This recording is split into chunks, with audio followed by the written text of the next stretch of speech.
ኢትዮጵያ የመንግስት ብቻ አይደለችም የህዝብ ነች የኛ ሀገር ነች ኢትዮጵያ ህዝብ ቃል አለው የሚናገረው ነገር በተለይ በእነዚህ ጉዳዮች ላይ እነዚህ ሰዎች ከውጭ የሚመጡት ራሳቸውን ሀገራቸውን አጥፍተው ረጃጅም እጃቸውን በተለያዩ አይስክሬም ውስጥ ባለ ኮክሮች ስናየው አይስክሬም ነው በበላ ነው ብለን ስንል ውስጡ ኮክሮች ያገኛል ማለት ነው እንዲህ አይነት መርዝ እንደ ትሮይ ፈረስ ውስጡ መርዝ የሆነ ነገር ድንበራችንን አሳልፈው ያስገቡ ነው ቀደም ከመድረክ ተገልጿል ግልጽ የሆነ ወረራ አዲስ የጦርነት ሞድ አድርገው እያደረጉ ነው ያለው ስለዚህ ነቅተን ማየት አለብን እንደ መንግስት ላይ ያለን ይገባል እንደ ህዝብ ደግሞ ከጓዳችን ከአካባቢያችን ከጎረቤታችን ጀምረን ኢትዮጵያን የማዳን ስራ እያንዳንዱ ህብረተሰብ ሊሰራ ይገባል ተወረናል ተከበናል ዝምታ ሊበቃ ይገባል እዚህ ላይ እያንዳንዳችን ከቤታችን በዚህ ጉዳይ ላይ የምናዋጣው አንድ ጠጠር ከተማችን ላይ ትልቅ መከላከያ ሆኖ ሊቆም ይችላል አንድ ድንጋይ ለዚህ መከላከያ ብናነሳ ይሄንን በተመለከተ ስለዚህ መጀመሪያ የሚሆነው መንግስት በዚህ ላይ ያለው አቋሙን በግልጽ ለህዝብ ሊያሳውቅ ይገባል ሌሎች ሀገራት እያደረጉ ነው መንግስታችን ዝም ሊል ከቶ አይገባም ኢትዮጵያ መሪ ነች አሁንም መሪ ነች በቃ መሪ ነች ትጠበቃለች በአፍሪካ ስለዚህ ሳይል ሊኖረን ይገባል እዚህ ላይ ሁለተኛ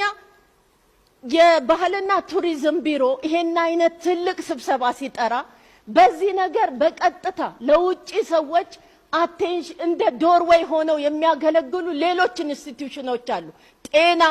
ትምህርት እነኚህ ድርጅቶች እዚህ ሊገኙ ይገባል እነዚህ ጃይንት ኦርጋናይዜሽን የሚጠጉትና መርዙን ያስገቡብን ያለው በእነዚህ በሮች አማካኝነት ስለዚህ ትኩረት ሊሰጠው ይገባል ሌላ በእርዳታ ስም የሚፈረሙ ስምምነቶች በሙሉ ውስጣቸው ኮክሮች ሊኖረው ይችላል ውስጣቸው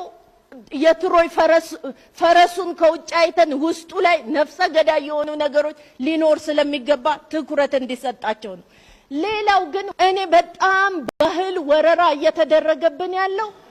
ሴት ልጆቻችን ራቁታቸውን በየሆቴሎች ውስጥ እንዲቆሙ እየተደረገ ነው መስተንግዶ ሲሰጥ ልብሳቸው እየተሳቀቁ ለምንድነው እዚህ ላይ ህግ የማይወጣው ኢትዮጵያዊ ነን ባህላችን ሊጠበቅልን ይገባል ኢትዮጵያ ባህሏን የምታስተዋውቀው አንዱ ሆቴሎች ውስጥ ነው ሆቴሎች ውስጥ ራቁት የምትቀር ፈረንጆቹ አገር ሄደን እኔ የሰማሁትን ልንገራችሁ ምን እንዳሉት አገራችሁ ውስጥ እንደ ይቅርታ ቃሉን ስጠቅም እንደ ሴተኛ ዳሪ እንደ ፕሮስቲቲዩት የሚለብስ ሰው በጣም አለ ይሄ እኮ በጣም የሚያሳፍር ነገር ነው በረሃብ የሰደቡን አንሱ አሁን ደግሞ ባለባበሳችን እየሰደቡን ነው ለሆቴሎች ስርዓት ሊደረግባቸው ይገባል ስለ ስልኮቻችን ጥንቃቄ ልናደርግ ስለምናስገባቸው መጽሔትና ጋዜጣዎች ጥንቃቄ ልናደርግ ይገባል ትውልድ ነው ያጠፋን ያለ ነው ቤት ነው ግን እየጠፋ ያለው አሁን መንግስት ላይ እጅ ብቻ መጠቆም ሳይሆን ለቤታችን ሪስፖንሲብል አባትና እናት ነን ወይ የቤታችን ንጽህና የግቢው ቆሻሻ ብቻ አይደለም በስልኮቻችን በቴሌቪዥኖቻችን በነጻነት ቤታችን ውስጥ የሚታዩ ነገሮች ቆሻሻ ናቸው ሊጠረጉ ይገባል እንደ ኢትዮጵያ ነው እኔ ልጆች የሚያገቡት እናንተ ቤት ያለን ወንድ ነው በፖርኖግራፊ እናንተ ቤት የሰከረውን ወንድ ግን ለልጆቼ ባል አድርጌ ለመቀበል ይከብደኛል ስለዚህ ቤተሰብ